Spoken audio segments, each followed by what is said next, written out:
go.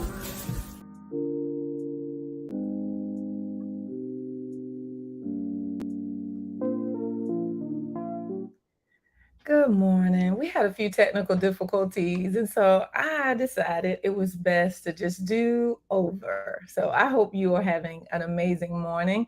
And guess what? His mercies are fresh and new every day, and we get to deal and take advantage of his goodness and his grace.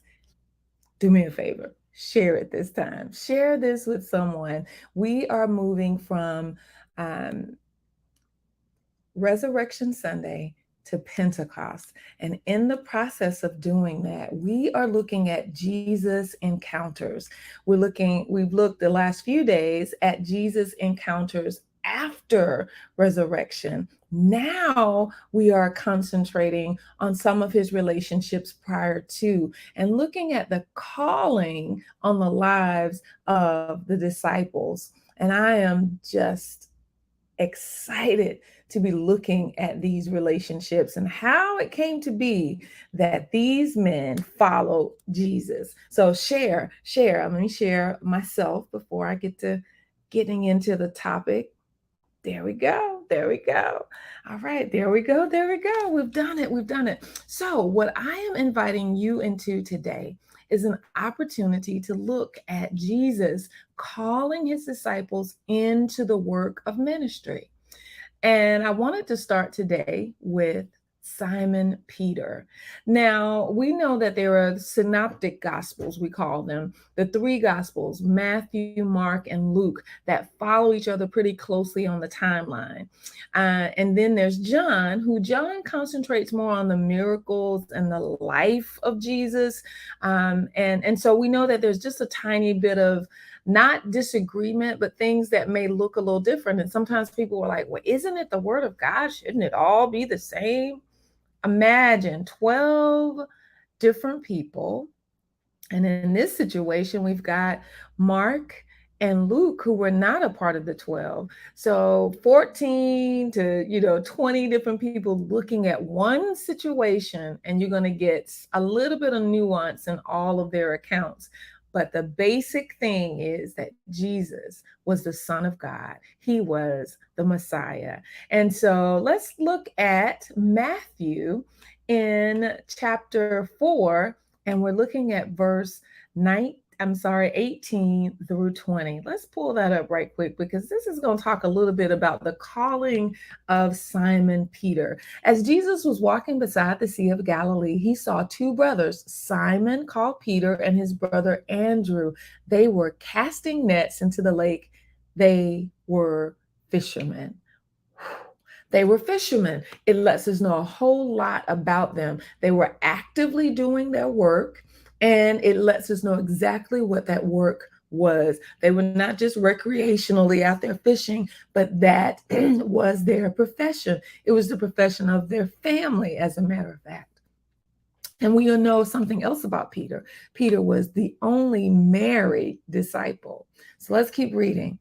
Come, follow me, Jesus said, and I will send you out to fish for people.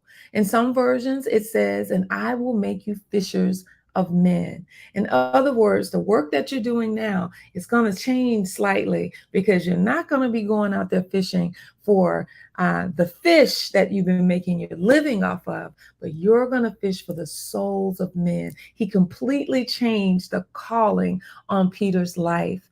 Or he established it. He says, this is what you've been sent here for. And then it says, at once they left their nets and followed him. Now, wouldn't it be amazing if Jesus was just walking along and all of a sudden he saw Peter and his brother Andrew and he says, come on, follow me. And they just left everything. Well, we know, according to John's account in John chapter 1, verse 35 is where it starts. It talks about John being present with Andrew and Simon, and that they begin to have a conversation, and Jesus passes by, and Peter says, hey, I want to know where he's living. And so he asked Jesus, where you're living.